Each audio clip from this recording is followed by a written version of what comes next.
할렐루야, 주님을 찬양합니다. 오늘 주신 하나님의 말씀은 출애굽기 2장 16절로 25절 말씀입니다.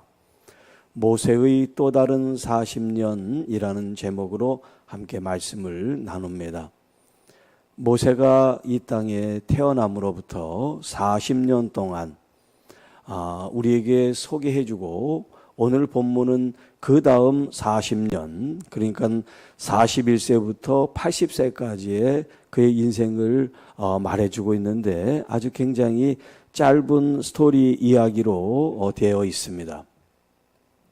자, 그가 이제 애굽의 왕궁에서가 아닌 미디안이라고 하는 새로운 땅에 삶을 이제 살게 되는 이제 그 동기라 그럴까요? 모티브가 그가 다스리는 자로, 재판장으로 같은 동포인 히브리 사람을 도우려고 했는데 그것이 잘못돼서 이제 바로의 이 모세를 죽이려고 하는 이런 일 때문에 그는 그곳에 살지 못하고 이제 미디안이라고 하는 곳에 도망 오게 되었습니다. 자, 그곳에서 이 미디안 제사장의 이제 딸들이 목축을 하고, 또 목축을 하기 위해서는 이제 물을 줘야 되는 그 일이 있는데, 자, 그 일이 여기 지금 16, 17절에 쭉 나와 있습니다.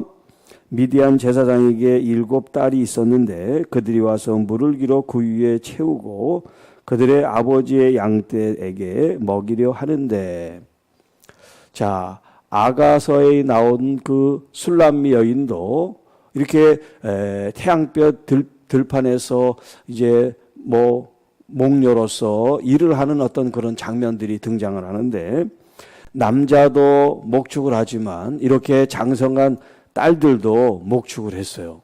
왜냐하면 사람이 귀하니까. 이 미디안의 이 제사장도 7딸이 있는데 그 딸들이 이제 아들이 있었는지 그런 얘기가 없습니다만은 그 딸들이 밖에 나가서 지금 이렇게 목축을 하는 그런 장면이 이제 나오고 있어요. 그래서 그 양들을 돌보는데 물을 길는 그런 일을 하고 있어요. 자, 그런데 하루는 금방 돌아온 거예요. 다른 날 같으면은 시간이 걸려서 돌아오는 시간이 있는데 오늘은 일찍 돌아온 거예요. 그래서 그 이유를 묻습니다. 그랬더니 그 딸 중에 한 사람이, 애굽 사람이 우리를 목자들의 손에서 건져내어 우리에게 물을 길어 양떼에 먹였습니다. 자, 다른 때 같으면 이제 남자들이 여자니까 얼마나 무시하고 또 희롱하고 그런 일이 많겠어요. 그런 일들이 있으면 이제 돌아오는 거나 또 그들의 어떤 그런 이 목축하는 일들이 얼마나 험하고 힘듭니까? 그런데 오늘은 웬 애굽의 청년을 만나가지고 이렇게 일이 술술 잘 풀리게 됐다 하는 이야기를 아버지에게 이제 들려주니까 아버지가 하는 얘기가, 너희가 어찌하여 그 사람을 버려두고 왔느냐? 그를 정하여 음식을 대접해라. 그를 빨리 가서 데리고 와서 그에게 좋은 음식을 공개하라 하는 얘기예요. 왜냐하면 그를 통해서 지금 이런 물을 빨리 양들이나 이 목축을 하는데 구유의 물을 채우고 돌아왔으니까 그 고마움을 이제 은혜를 갚아야죠. 자, 그래서 21절에 모세가 이제 그와 동거하기를 기뻐하며, 여기에 온 이유를 얘기를 했겠죠. 물어보니까. 그래서 이제 갈 데가 없는 걸 알고, 그러면 우리 집에 같이 이제 살도록 허락을 한 거죠. 또 모세도 동의를 하고. 자, 그러면서 이제 시간이 지났겠죠. 같이 이제 일도 거들고 하면서, 그래서 그 중에 7 중에 한 딸인 시보라를 이제 주게 돼서 결혼을 합니다. 그래서 22절에 이제 아들을 낳았는데 이름을 게르솜이라고 지었어요. 내가 타국에서 나그네가 되었습니다. 자, 지금 이 장면이 그 할아버지 야곱, 할아버지가 아니지, 그 조상 야곱과 지금 삶이 비슷해요. 좀 도망간 이유는 각자 다르지만 그도 라반이라고 하는 삼촌 댁에 머물면서 혼자 단신으로 갔지만 거기서 아내를 만나고 자식을 또 얻잖아요. 지금 이 모세도 그렇습니다. 이 미디안이라고 하는 이 낯선 곳에 와서 아내를 만나고 자식을 낳고 가정을 이루는 그런 장면을 보여주고 있죠. 자, 지금 이 또 다른 40년의 인생을 살아가면서 그가 자기의 삶을 규정하기를 나그네가 되었다. 나그네가 되었다. 이런 표현을 쓰고 있어요. 그동안 왕궁에서 왕자로 대접을 받으면서 얼마나 호의호식을 하면서 살았겠습니까? 그런데 지금은 이 미디안 땅에 알고 있는 사람이 아무도 없는데 거기서 이제 사람들을 사귀고 또 아내를 만나고 또 자녀를 낳는 그런 지금 인생을 살아가게 되었다는 거예요. 자, 그리고 23절 이하에는 이제 장면이 바뀌어서 지금은 미디안 이 모세의 삶을 조명했는데 23절부터 25절 이 짧은 말씀 속에는 애굽에 있는 이 히브리 사람들의 모습을 우리에게 보여주고 있습니다. 여러 해 후에 애굽 왕은 죽었고 이스라엘 자손은 고된 노동으로 말미암아 탄식하며 부르짖으니 그 고된 노동으로 말미암아 부르짖는 소리가 하나님께 상달된지라. 자, 이렇게 여러 왕들이 바뀔 동안 이스라엘 백성들은 바뀐 게 없어요. 오히려 더 고통스럽고 더 힘든 일 속에 그들이 노동, 착취를 지금 당하고 살아가고 있다는 거예요. 고된 노동으로 말미암아 탄식하며 부르짖으니 여러분 얼마나 자유가 없는 상태에서 노동력만 착취되는 그 삶을 지금 허덕거리면서 살아가고 있는데 그 부르짖음이 하나님께 상달이 되었다. 그들의 고통과 아픔과 이 탄식이 하나님 귀에 들리게 됐다는 거예요. 그래서 24절 하나님이 그들의 고통 소리를 들으시고 하나님이 아브라함과 이삭과 야곱에게 세운 그의 언약을 기억하사 하나님이 이스라엘 자손을 돌보셨고 하나님이 그들을 기억하셨더라. 여러분 오늘 우리가 아프고 힘들고 어려울 때 여러분의 그 신음하는 작은 소리도 꼭 기도를 했는지 안 했는지 상관없이 하나님은 여러분의 신음과 아픔과 탄식 소리를 들으신 줄로 믿습니다. 더군다나 하나님께서 선택한 하나님의 백성을 하나님께서 그 언약 가운데 그 다시 한번 기억하시고 그들을 돌보신 것처럼 하나님의 자녀들을 하나님께서 고통 가운데 아픔 가운데 방치하고 계신 하나님이 아니라 우리를 돌보시는 하나님 엘로이 우리를 돌보시는 목자 하나님. 자, 오늘 이 본문에는 두 가지 에피소드가 있습니다. 모세가 이제 미디안 땅에 살아가면서 결혼을 한 이야기와 또 이스라엘 백성들이 더 큰 고된 노동으로 탄식하며 부르짖는 장면이 나오는데요. 자, 먼저 이 앞에 있는 이 이야기. 이 모세에게 지금 또 다른 40년의 이 삶의 힘이 어디 있느냐? 그것은 가족의 힘이에요. 아내를 만나고 자식을 만나고 그 가정을 이루면서 자기가 가장으로서 그들을 책임져야 된다는 이 가장의 의무라 그럴까? 이 부르심에 대해서 그가 성실하게 살아가고 있다는 거예요.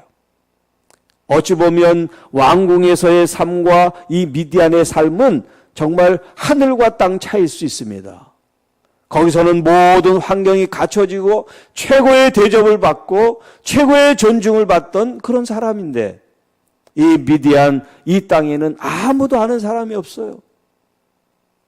이 사람이 옛날에 애굽에 있었다고 대접을 해주고 왕자로 인정해주는 사람 아무도 없어요. 그런데 그가 이 낯선 땅에 호의를 베풀었어요. 그리고 누군가 어렵고 약한 사람에게 도움을 줬어요. 이것이 그의 또 다른 인생의 시작을 하게 했다는 거예요. 그렇기 때문에 여러분, 우리는 항상 선한 마음을 가지고 사람들을 위해 주는 이런 삶을 살 때 그것이 내 어려움을 돌파하게 하는 새로운 길이 될 수 있다는 거예요. 내가 선을 베풀고 은혜를 베풀 때 꼭 은혜를 내가 저 사람한테 내가 받아야지, 대가를 내가 받아야지, 그런 생각이 아닌 순수한 마음으로 해도 하나님은 그것을 알고 그 은혜를 받게 한단 말이에요. 내가 은혜를 베풀면 또 다른 은혜를 받게 된다는 거죠. 뿐만 아니라 혼자 이 세상을 살아가는 것이 아니라 가족이 있어서 아내가 있고 자식이 있음으로 말미암아 그 가족이라고 하는 힘 때문에 우리가 살아가게 되는 거잖아요. 아이들의 그 웃음소리든지 어떤 이런 가족 간에 우리에게 있는 어떤 이 정이나 이 사랑의 힘이 이 땅을 살아가는 힘이 되게 하는 것이잖아요. 자, 여기 이스라엘 백성들의 이 고통을 한번 보세요. 자기 대에 끝나지 않고 자기 할아버지 때부터 계속해서 대물림되는 이 고난이 지금 연속되고 있습니다. 자식을 또 낳아도 행복하지가 않아요. 왜냐하면 그 자식도 종살이를 또 해야 되니까. 가난해도 자유가 얼마나 소중한지 몰라요. 아무리 환경이 좋아도 종으로 살고 자유가 없는 삶을 산다면 그 좋은 환경이 무슨 소용이 있겠어요. 그런데 이스라엘 백성들은 430년이라는 이 무고한 세월 동안 종 아닌 종살이를 하면서 고통 속에 지내왔다는 겁니다. 그래서 탄식이 터져나오고 부르짖는 이 고통의 소리가 하나님 귀에 들리게 되었습니다. 여러분, 우리가 하는 작은 몸짓도 하나님께 다 상달이 되고 있습니다. 우리의 믿음의 기도는 더할 나위가 없는 거죠.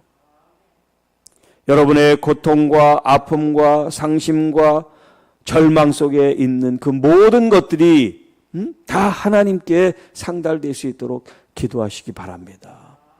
하나님은 결코 그것을 외면하시고 물리치시는 하나님이 아니라 여기 하나님께서 언약을 기억하시고 이스라엘 백성들을 돌보셨다고 하는 것처럼 하나님께서는 우리를 돌보시는 목자가 되신다 그래서 여호와는 나의 목자시니, 이것은 다윗만의 고백이 아니라 여러분 그것을 믿음으로 받아들이는 모든 사람들의 우리의 고백이 돼야 됩니다. 예수님께서도 말씀하시잖아요. 내가 선한 목자라고. 주님께서 우리를 돌보신다고. 친히 양들을 위하여 목숨을 내어준다고. 그리고 생명을 줬고 더 풍성하게 되기를 원한다고. 그렇게 하나님은 우리를 위하여 모든 것을 아낌없이 주기를 원하셨고 또 그렇게 하셨고 앞으로도 그렇게 하실 하나님이신 겁니다. 비록 모세의 이 40년이 척박하고 또 외롭고 또 과거에 비하면 정말 비루한 인생인지 모르지만 그 속에 하나님이 함께 계셨다는 이 믿음이 오늘 우리의 삶 속에 새로운 힘이 되기를 축복합니다. 여러분의 주어진 또 다른 40년이 어떤 인생이 될지 모르겠어요. 그럼에도 불구하고 여러분이 외롭고 병들고 힘들어도 하나님이 나를 돌보신다는 이 믿음으로 승리하게 되시기를 축복합니다. 하나님이 우리를 교회를 돌보시고 이 민족을 살피고 돌보시는 여호와 하나님, 엘로이 하나님, 선한 목자 되신 우리 주님을 여러분 믿음으로 쫓아나서 우리의 선한 목자 그분의 가신 그 발걸음을 쫓아 주님 안에 참 평안을 누리고 주님 안에 주시는 풍성한 삶을 누리게 되시기를 주님의 이름으로 축복합니다. 주 하나님 아버지 감사합니다. 오늘 우리에게 주신 이 말씀을 통하여 우리의 삶이 외롭고 힘들고 척박하고 또 탄식과 부르짖음과 고통이 연속된 삶일지라도 우리가 가만히 있지 아니하고 주님 귀에 들릴 수 있도록 기도하며 하나님 앞에 부르짖을 때 하나님께서 기억하시고 우리를 돌보시고 오늘보다 내일이 내일보다 더 좋은 날을 하나님께 보장받는 믿음의 성도들이 되게 하옵소서. 그래서 정말 우리의 아픔과 질병과 모든 상처들로부터 우리가 다 회복되고 더 좋아지고 더 온전한 삶을 누릴 수 있도록 성령으로 함께 해주셔서 우리 주 예수 그리스도를 내가 모시며 또 내 안에 우리 주님을 영화롭게 할 수 있는 믿음의 성도들의 삶이 되게 하옵소서. 주님, 오늘 하루 믿음으로 경건하게 거룩하게 구별되게 살고 또 내일 거룩한 주일 하나님 앞에 예배함으로 영광 돌리는 우리 모든 주의 자녀들 성도들이 되게 하옵소서. 이 모든 말씀 우리를 구원해 주신 우리 구주 예수님의 이름으로 간절히 기도하옵나이다. 아멘.